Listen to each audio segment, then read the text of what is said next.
Welcome to another In Wheel Time podcast, a 30-minute mini version of the In Wheel Time car show that airs live every Saturday morning, 8 to 11 a.m. Central. Celebrating 10 years of award-winning car talk, this is In Wheel Time, your weekly go-to all things automotive place.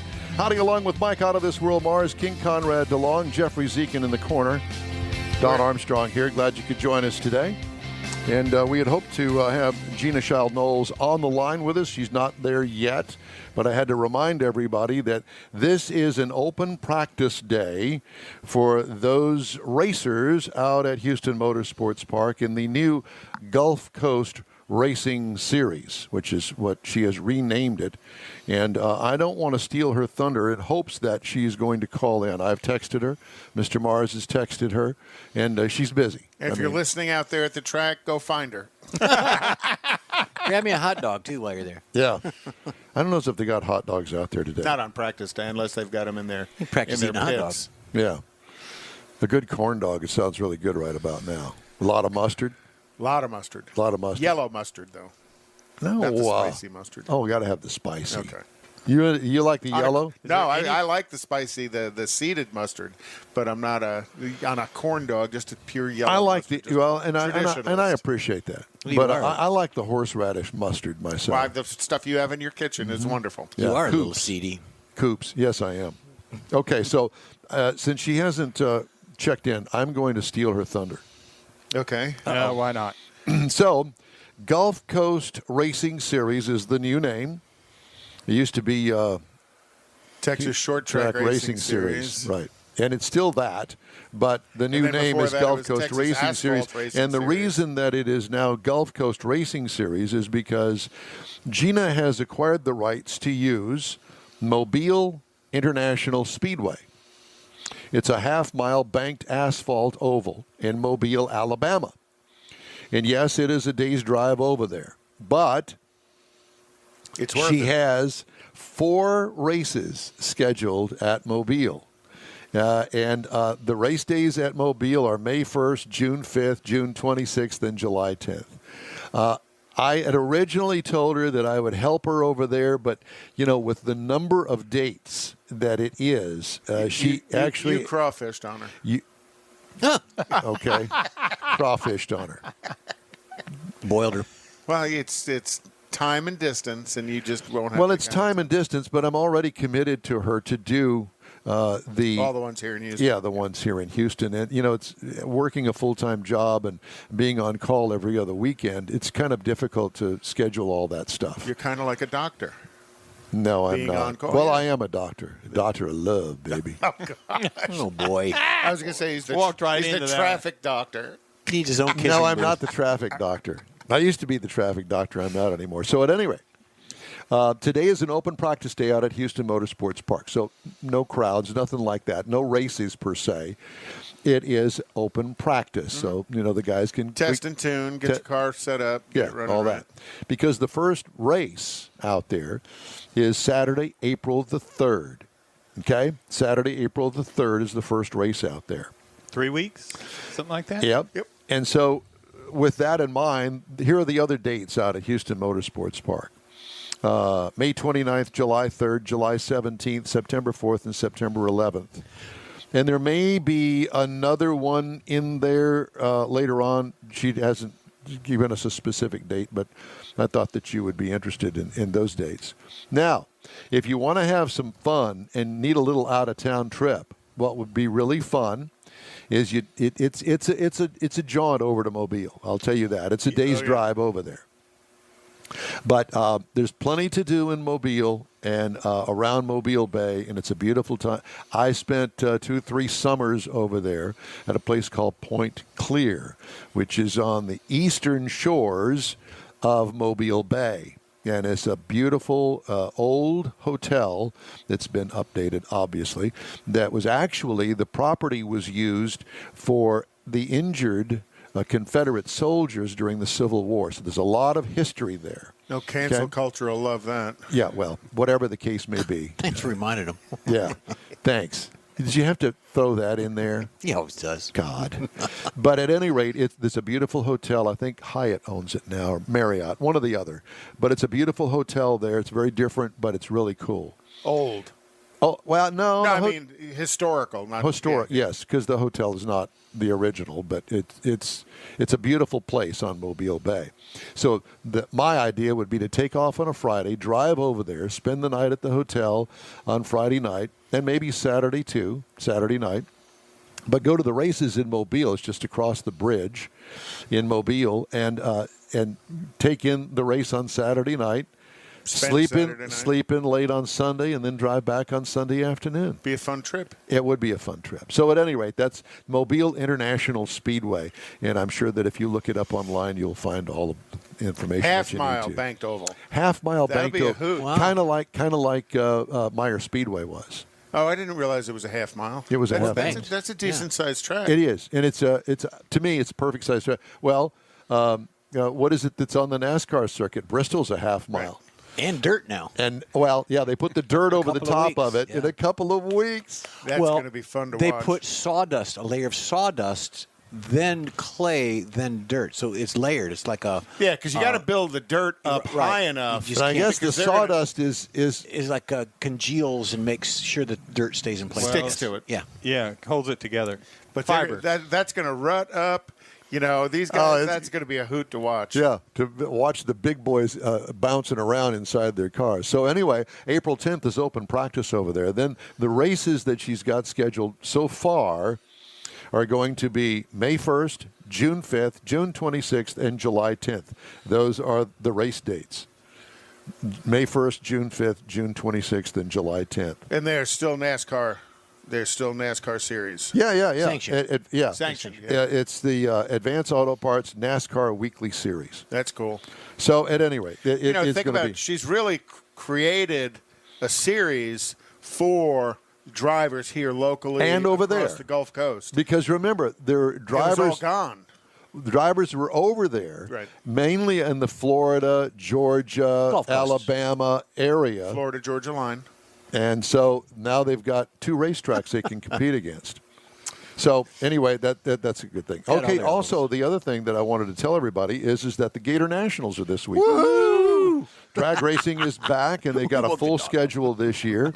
So Don's got his red pumps ready for the drag We racing. woke Suze up. She got up on that. yeah, yesterday they had first round of qualifying last evening, actually, and so Ron Capps, Steve Torrance, Ron Capps in Funny Car, Steve Torrance in Top Fuel Dragster, Erica Enders, and Angel Sampé. Four-time. Yeah, they are all number one qualifiers. And she so far. she qualified with a 6:52. This early in the season, that is lightning fast. Yeah. Hard to beat. Oh, yeah. And so with that in mind, Gator Nationals this weekend, we are committed. The In Wheel Time Car Show. We should be committed. In Wheel Time is committed to have another appearance. Thank you, Seth Angel, out at Houston Raceway Park. Raceway Park. Well, Motorsports Park, Raceway Park. It's hard to keep the two. Anyway, Car park. we're going to go to the Mopar Express Lane NHRA Spring Nationals presented by Pennzoil, and that's coming up May 21st through the 23rd. So we're going to Could be be there. in the spring this year. Yep. And we'll have all of our great interviewers, including Antron Brown. I know everybody loves Antron's a Antron. Yeah, he's an absolute hoot. He's got some cool videos of this weekend at Gator Nationals. Just happy to be, and so does Erica on her Facebook page. Just they're so happy to be back at the track. We all are. There's fans. You know, it's almost back to normal. And announced this week, NHRA Fall Nationals. Tickets are on sale now for the Texas Motorplex, and that's going to be October 6th through the 10th. So if you're into drag racing, you can mark that on your calendar. Thought you'd like all that information. Mm-hmm. Okay. Well, that's pretty much all that I had. Did you have anything else? Did you want to do with the racing calendar here or no? Yeah, we can do the racing calendar. So, Since we're on the subject. you know, this weekend is the Gator Nationals, like Don talked about. Next weekend is IMSA, the 12 Hours of Sebring. And again, the Corvettes are going to be racing. They actually typically, the 24 Hours of Le Mans was happening in early June. They've moved that until the middle of August this time, which is kind of surprising because it's going to be pretty hot. So it's going to be a different challenge for all those guys driving. Next weekend is Atlanta for the NASCAR Cup, and then March 28th, we just talked about Bristol and the dirt track. Circuit of the Americas, NASCAR's coming to Austin, Texas Yay. to run COTA, and that's going to be May 23rd. I was wondering if we were going to get to go on in-wheel time, but we're going to be someplace better because we're going to be out at Baytown at the NHRA event. So join us there. IndyCar starts the 16th of April at Birmingham Barber Motorsports Park, and then It's outside of Atlanta. Outside of Atlanta. And then NHRA this weekend. They're also in Atlanta on the 28th of March. And then the weirdest thing is the Winter Nationals, which was traditionally the opening event for NHRA, is going to be April 11th, and that's going to be in Pomona. Formula One racing starts in 2 weeks at Bahrain. So lots of stuff coming and going, but again, Wrench Rally, which to me I think it's not a race, but it's going to be a fun event, and that's going to be April 9th, and that's going to leave Houston, go to Las Vegas, donate those cars, and then fly back. For very, very good cause. And then you had already mentioned Gulf Coast Racing Series is April 3rd and May 29th, and then July 3rd. So they're going to have the 4th of July event again. Yeah, and don't forget, next weekend we're going to be broadcasting live from Tailpipes and Tacos at the Lupi Tortilla Mexican Restaurant, 8 to 11 a.m., and that's the hours of the actual cruise-in. Remember, last month, Rained out. it was Well, like it was 0 degrees. Freeze, yeah. Froze out. Bust out. But the people pipes showed and up. stuff. I was kind of proud of the Houston car community that, because there were several cars. Said Stan said folks were showing up. Yeah, that they showed up anyway, and that's who we are. We do those sort of things. Plus, not only that, we've been cooped up for a year, Yes. and everybody's looking to get out and do stuff, and anything. Yeah, including driving to Las Vegas in 2 days in an old hoopty. Yeah, or well- a crap. What do you call it? Crap car. Crap car. Crap car. Crap box. No, it was a crap car. It's Crap car. Well, whatever the case may be. I mean, that's what I had in school. Crap car. Well, that's what you learn to appreciate cars on. Go out Yeah. there, brand new car at 16 years old, you don't appreciate it. Excuse me? There was a time where when I was 16, I had a car, and then the next 5 brand years... new one? It was a hand-me-down at the time. It was maybe a year yeah, old. that's what we're saying. But I had 5 cars in 5 years, fixed them up, sold them, and they were all new. Yeah, I had a 77 GMC van, bought new. Had my dad's 442. That was fairly new. Yeah. See, there's an Oldsmobile in his history, Yeah, too. absolutely. My dad worked for Olds, well, General Motors and Olds Division, yeah. I always wondered what was wrong with you. I know. Hey. But I wasn't born on the East Coast, and I'm not from Oklahoma, so there No, you but go. you were born in Detroit. Well, there you go. Oh, my gosh. When I worked for General Motors, every time I went to Detroit on business, I never left my return ticket at the hotel room just in case something happened. I was always in my shirt pocket just so I could make sure I could get out of there. Born in Detroit. Isn't that some sort of Steve Perry song or what is it? Born in Detroit. No, I think it's San Francisco. But yeah, Just- you would know that. Well, so Ted Nugent. The madman. Yeah. I had some. Well, okay. So I'll let you choose. You got some other stories? I do. Well, one of the stories is you heard the new Ram 1500 EcoDiesel is going to be rated at 33 miles per gallon on the highway. Good for them. Pretty awesome. Yeah. And then they said that the Dakota name is going to come back. Well, that's rumored.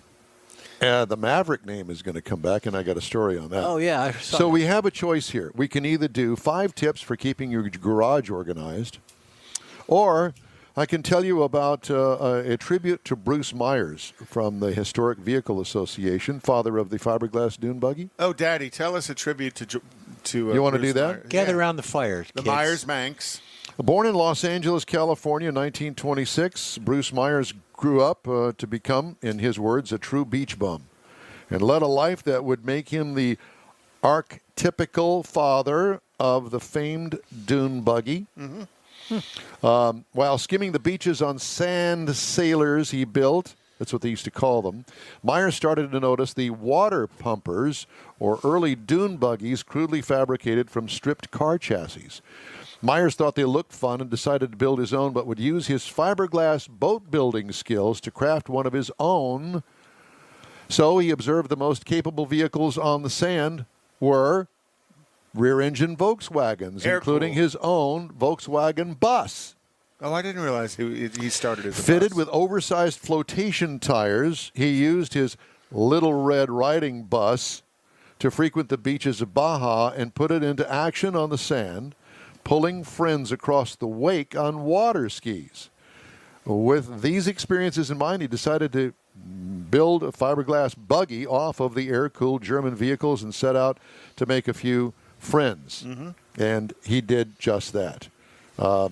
It's quite the story, and I don't want to bore you with the entire thing, but starting with the scale clay model designed around the basic architecture of the Volkswagen Beetle, Myers built his buggy from scratch and handcrafted the fiberglass monocoque tub, one piece.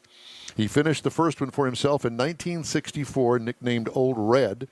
He went on to construct a handful of models for friends, and upon seeing them, others began clamoring for Myers to start selling his fiberglass wonder car. His wife at the time, Shirley, worked for Road and Track magazine, and with the help, I never knew that. Yeah, and with very the help, convenient. and with the help of editors of the publication, they came up with the name for the buggies, the Manx. M-A-N-X. M-A-N-X. And launched B.F. Myers and Company in 1967. The Myers Manx was available as a kit car, first using a monocoque body and labor as a fiberglass tub mated to a customer-sourced, shortened Volkswagen Beetle chassis and running gear. Despite building some 7,000 cars and recording over $1.5 million in sales in 1969, Myers was never able to protect and patent his design and eventually was forced out of the business in 1971 by the tidal wave of competitors looking to cash in on the trend that he launched. But the Manx is quite a true Manx is quite collectible today. The couple restarted the Manx brand in 1999 and continued to sell kits and complete cars built for none other than Myers himself until just recently. Truesdale Ventures purchased the company in 2020 from Myers to carry on the Manx legacy, so Now, you can still buy them. The patent, he couldn't get a patent for it. Is it because he was using other existing products because of the patent? I don't know. I would imagine that was probably part of the problem. Couldn't get a patent or didn't get a patent. Probably couldn't. Did he just not chase no, the because patent? you can get a You can get a patent on the same stuff. You just uniquely read. Well, a design Exactly. patent would be something. Yeah, might be what was available. To be honest, I had one of those copies. It wasn't his, but I mean, it was slightly different, and you could look at it. You want to see the original? Did it say how much? Did it say how much he was selling them for? You'll have to do the tight shot here. Yeah, right Mike. there. You got it. Okay. Ready? I'm I on don't know the whether ball. you can see this or not. Yeah. So the one But that it I was- had it and the one looked- that Larry it had, there was a little difference in the front fenders, and there was just a very minor difference in But it. that is the quintessential dune buggy. Correct. Everybody loved, and then as the market understood how popular it was, every other little swinging hoo-ha jumped in there to build Swinging one. hoo-ha. I mean, you could buy the body. I mean, the body was relatively cheap. It was, you had But to buy that the was Volkswagen and cut that it was down. the attraction of it. It was the fact that the simplicity of it, and they told you how to cut up basically a frame Beetle. Yeah. of a Beetle, and you threw together some stuff, and he sold it as a kit, and there you go. That was Take history. 7,000 Take a picture later. and go like that across Yeah. the screen. Wouldn't you love to have one of the originals today? Oh yeah, Oh, yeah. They're quite collectible, and then the gel coat paint they used with the big flake in it, I guess, is Looked like a boat. right. Yeah. Well, which Well, would make which he had sense, boat 'cause building he- skills, yeah. He came with Yeah. from a boating Right. history. Yeah. Yeah. So anyway, I thought that you would enjoy that. Cool Yeah, story. yeah. So do you Lots of happen cool to memories. have This Week in Auto History, sir? Yeah. Is it that time? Give me a one. Well, memento. according to my schedule, it is that time. Okay. Well, if it's that time, let's see if this Because we week's- know how you like to expand Embellish. on the story and embellish so a things. couple This extra week in minutes. auto history Dun, is dun, on dun. fire. and you'll understand that as we go through some of this. There's the fire. In 1901, a fire destroyed Oldsmobile Motor Works factory in Detroit, Michigan.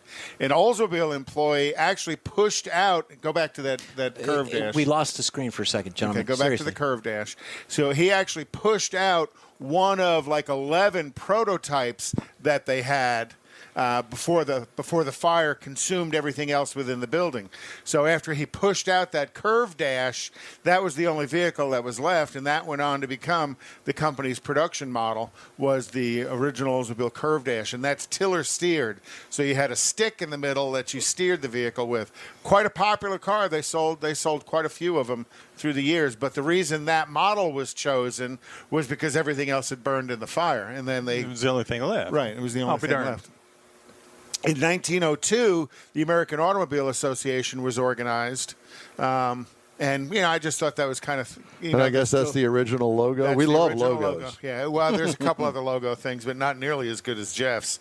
So what do you mean with the Hyundai? Yeah, the Hyundai logo. So in 1916, the manufacturing firm of Karl Rapp and Gustav Otto merged to become. Oh my God! To become BMW Aircraft Works, and which eventually became BMW's Automobile Works. But originally, BMW was the manufacturer of airplane engines, hence the propeller. What does BMW stand for? British Motor Works. No, it's Bayerische Motor Workie. I'm sure. Where did you find that? That's German. It's BAYERISCHE Motor. Bavarian Motor Works. Well, Bavarian Motor Works is what it is today. Do they make the little sausages? But the blue and white is actually a symbol of a propeller in the original BMW logo. So, again, the fire piece of that is they were building engines for airplanes in World War I and World War II, so they were firing at us.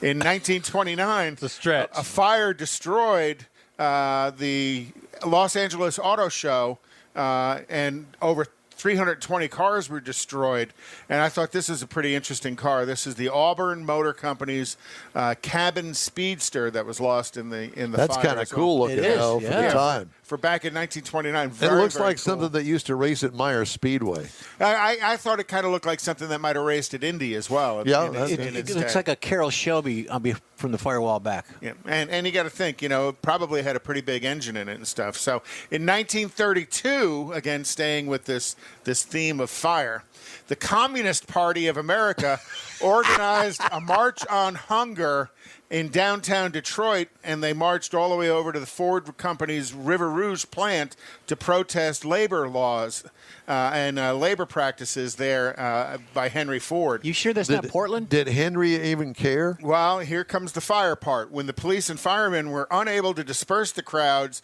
with with fire hoses, they actually opened fire on them with guns and killed 4 people. So, again, back to the story of fire. The first Mustang rolled off the assembly line this week in 1964. Jeff is having finger problems. I am. Well, absolutely. we thought we gave him enough time. So this is production serial number 001, and the first Mustang that was built. And it was built on March 9th of 1964, but the debut of the Mustang wasn't until April 7th at the 1964 World's Fair in Flushing Meadows, New York City. I was there as a 6-year-old child at the World's Fair. My mom worked for General Motors at the time, so I didn't pay any attention to what was going on at the Ford display. And then also in 1969, the Pontiac Firebird was introduced on this day. That's not it. It's rolling. The next picture is. The Pontiac Firebird was introduced on this day, and this week, and they made 697 versions of that Firebird. Gosh, Jeff, I thought 10 seconds was long enough. And they only made 8 convertibles. They actually know where 7 of those convertibles are. They're still hunting the 8th, which was probably destroyed somewhere. Okay. You done now? Kind of. 7 minutes later? You told me I had time. Okay. So here are some of the recalls this week. Ready? Mm-hmm. Volvo XC40, 21 to 22 models. High voltage disconnect may cause drive power loss. They're recalling 22 models and they haven't even started building them yet. Engine control model module malfunction on the Audi A8 and S8 from 19 through 21. Tire failure may cause sudden air loss. Do you think? Is this Firestone? No, I don't know what. They've done it twice before. This is a General Motors recall, and it's darn near everything from Buick to Cadillac to Chevrolet to GMC. Catastrophic tire failure. Yeah. That's not a good day. No, it's not a good day. Sounds like the Firestone fiasco with Ford years ago. High beam malfunction on Land Rovers. Lots of them. Well, high beam malfunction on a Jaguar F-Pace. Tire failure may cause sudden air loss in the Mercedes-Benz AMG and the GLE. Spark plugs may cause engine damage on the Mercedes-Benz AMG CLA 45 from the 2020 model year. Porsche Macan, it's being recalled from the 15 to the 18 model years for front passenger seat occupancy sensor. The mat may fail. I don't know what. Okay, the mat. I guess that's manifold air temperature sensor. Okay, seat occupancy sensor mat. Oh, so that's the passenger seat. You put your butt on. That turns the airbag on and off. And the Volkswagen Atlas from 2021. All that stuff is being recalled. Put in your VIN number at safercar.gov, and you'll find out if you are one of those. And check often, because you need to probably check 2 or 3 times a year, because you never know when they're going to recall whatever it is you're driving. They're constantly putting stuff out. Okay, time now for a quick break. In Wheel Time continues right after this. Tailpipes and Tacos is Houston's premier cruise-in, and you're invited to join in. Whether you're a cruiser or spectator, Tailpipes and Tacos is the place to enjoy made-to-order breakfast tacos, fresh coffee, and mingle with Houston's fun car people. Mark your calendar for Saturday, March 20th for Tailpipes and Tacos at the Lupi Tortilla Mexican Restaurant in Katy, 8 a.m. to 11 a.m. Tailpipes and Tacos is free, and everyone is invited. You'll see collector cars, hot rods, customs, magnificent originals, and resto mods, all at one location. Cars from all over Southeast Texas cruise in and show off in a friends and family event at the Lupi Tortilla Mexican Restaurant on the Grand Parkway at Kingsland Boulevard, just south of I-10 in Katy. Drag racer, car enthusiast, and Lupi founder Stan Holt brings you Houston's hottest cruise-in, Tailpipes and Tacos, Saturday, March 20th, 8 a.m. to 11 a.m. at Lupi's in Katy. The In Wheel Time Car Show will be there too. Get your ride ready, and we'll see you at the Tailpipes and Tacos Saturday morning cruise-in, March 20th, 8 to 11 a.m. at Lupi's in Katy, weather permitting. Is your business or company looking to stand out in a crowded advertising market? Looking to reach the real auto enthusiast? Well, you found it. You're listening or watching In Wheel Time, and so are your fellow enthusiasts.